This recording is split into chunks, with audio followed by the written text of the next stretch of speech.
안녕하세요. 네, 조영구 노무사입니다. 오늘은 직장 내 괴롭힘 금지에 대해서 말씀드리고자 합니다. 직장 내 괴롭힘 금지 규정은 근로기준법 제76조의 2에 규정되어 있습니다. 법에서는 사용자 또는 근로자는 직장에서의 지위 또는 관계 등의 우위를 이용하여 업무상 적정 범위를 넘어 다른 근로자에게 신체적, 정신적 고통을 주거나 근무 환경을 악화시키는 행위를 해서는 아니 된다, 이렇게 정의하고 있습니다. 크게 세 가지죠. 하나는 직장 내에서 지위 또는 관계의 우위에 있을 것. 두 번째는 업무의 적정한 범위를 넘어설 것. 그리고 세 번째는 신체적, 정신적 고통을 주거나 근무 환경, 고용 환경을 악화시킬 것. 이렇게 세 가지로 그 직장 내 괴롭힘 여부를 판단하고 있습니다. 그래서 직장 내 괴롭힘이 있었다라는 신고가 접수되면 사용자는 직장 내 괴롭힘 행위가 있었는지 여부에 대해서 반드시 사실조사를 해야 하고, 이 사실조사를 하지 않으면 500만 원 이하의 과태료 처분에 처하게 됩니다. 그리고 이 사실조사를 통해서 필요한 경우에 분리조치, 그다음에 피해자에 대한 유급휴가 등 필요한 조치를 취하고요. 사실조사를 통해서 직장 내 괴롭힘에 해당한다, 이렇게 판단이 되면 가해자에 대해서 징계위원회를 열어서 징계 등 적절한 책임을 지우도록 하고 있습니다. 그리고 가해자에 대한 징계를 할 때에는 피해자에게 그 의견을 듣도록 규정하고 있고요. 직장 내 괴롭힘에 해당하지 않는다라고 판단을 하면 이 사건은 당사자에게 통보하고 사건을 종결할 수 있습니다. 직장 내 괴롭힘에 해당한다, 해당하지 않는다, 여기에 대한 구체적인 판단 기준을 법에서 정의하고 있지는 않습니다. 그래서 사실상 직장 내 괴롭힘 조사 및 판단에 대해서는 사용자의 재량에 맡겨두고 있고요. 그 판단에 따라서 가해 행위가 있다라고 판단이 되면 징계 조치를 취하도록 그렇게 규정을 해둔 겁니다. 만약에 직장 내 괴롭힘 신고를 이유로 해서 그 신고자에게 불이익한 행위를 한 경우에는 3년 이하의 징역 또는 3천만 원 이하의 벌금에 처할 수 있도록 규정을 하고 있습니다. 그래서 직장 내 괴롭힘 피해자에 대해서 오히려 해고나 본인이 원치 않는 부서 이동을 시키거나 이러한 경우에는 사용자가 형사처벌 대상이 된다는 점 유의하시고요. 이 직장 내 괴롭힘 조사를 할 때에는 반드시 비밀 유지 의무가 있습니다.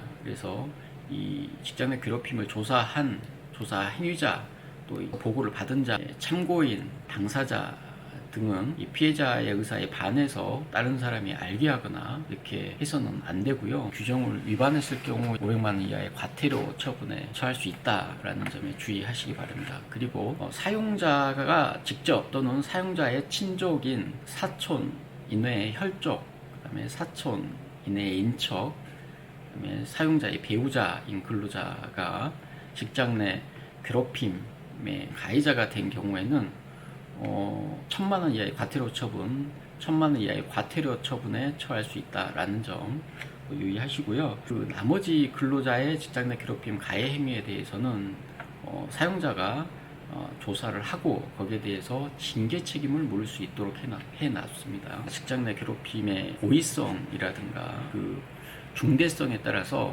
그 행위자에 대해서는 민사상 불법 행위 책임을 지게 되는 경우가 생길 수 있고요. 경우에 따라서는 민법상 사용자 책임을 져서 회사가 직장 내 괴롭힘에 대한 민사상 손해배상 책임을 지는 경우가 생기기도 한다라는 점 유의하셨으면 좋겠습니다. 중앙노동위원회에서 2024년 직장 내 괴롭힘 실태조사를 한 경우가 있는데요. 약 직장인의 70% 정도가 직장 내 괴롭힘 피해를 경험한 것으로 나타났습니다. 최근에는 MBC의 그 기상캐스터였던 고인에 대한 사건이 이슈화돼서 요즘 논란이 되고 있습니다. 그럼 핵심 개념 세 가지 아까 제가 말씀드렸는데요. 직장에서의 지위 또는 관계 등의 우위를 이용한다라고 되어 있죠.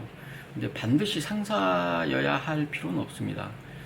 부하이라고 하더라도 성별의 차이나 근속 연수의 차이, 그리고 관계의 우위, 꼭 지위뿐만 아니라 관계의 우위라는 부분이 있다라고 하면은 역시 그것도 행위자 요건에 해당을 합니다. 그리고 두 번째는 업무상 적정한 범위를 넘어설 것입니다. 그래서 업무상 당연히 수반되는 또는 지위상 당연히 이 업무 분장 안에 있는 권한의 행사 범위 내라면은 이것은 설사 신체적, 정신적 피해를 당하거나 고용 환경이 악화되었다고 하더라도 직장 내 괴롭힘 행위는 아니죠. 다만 업무 수행을 빙자해서 또는 업무 수행에 편승해서 업무의 적정 범위를 넘어서는 경우, 즉 업무에 직접적인 관련성이 없는 경우라고 하더라도 업무에 편승해서 또는 업무 수행을 빙자해서 이루어지는 업무의 적정한 범위를 넘어서는 경우에는 괴롭힘 행위에 해당할 수 있다.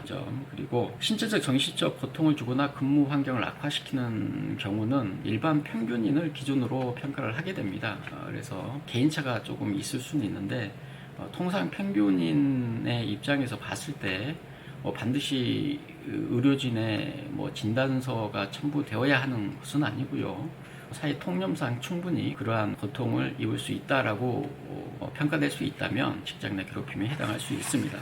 판례의 경우에는 직장 내 괴롭힘이 부하에 의해서 이루어진 경우도 인정된 사례가 있고요. 다만 상사가 가해자인 경우가 대다수를 차지는 하고 있습니다. 갑을 관계에서 일어나는 대표적인 형태가 직장 내 괴롭힘, 그리고 직장 내 성희롱, 이런 형태이니까요. 직장 내 괴롭힘에 대한 조사의 전문성을 키울 필요가 있고요. 그리고 만약 조사의 어려움, 공정성이나 전문성에 대해서 어려움이 있다면 외부 기관의 자문을 받아서 직장 내 괴롭힘에 대한 판단하시기를 권유드리고요. 일단 직장 내 괴롭힘 처리 절차는 이 사내에서 처리되는 것이 원칙이고요. 그럼에도 불구하고 직장 내 괴롭힘이 공정하게 조사되지 않았다거나 판단의 신뢰성, 전문성이 결여되어서 노동청에 진정제의가 이루어지는 경우에는 노동청에서는 그 직장 내 괴롭힘에 대한 조사를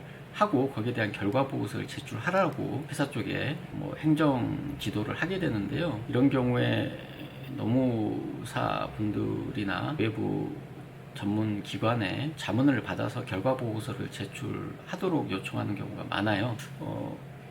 사건 조사에 대해서는 공정성과 전문성이 대단히 중요하다라는 점 참고하셨으면 좋겠습니다. 최근에 제가 살펴본 판례 한 가지를 소개해 드리겠습니다. 2024년 9월 12일 선고된 대전지방법원 2023나 225038 사건, 시내버스 운전기사들에 대한 사무직 근로자의 직장 내 괴롭힘 행위에 대해서 사용자인 공사는 민법 756조에 따라 위자료를 지급할 의무가 있다, 이런 판결을 소개시켜 드립니다. 간단하게 설명을 드리면 사무직 근로자가 시내버스 운전기사인 현장 기사의 산재 처리되는 과정에서 병가 신청을 했는데 그 병가 신청을 회사 규정에 있지 않는 추가적인 서류를 요청함에 따라서 병가 처리가 적절하게 처리되지 않아서 결근 처리되는 경우 등이 직장 내 괴롭힘 행위로 판단한 그런 사례이고요.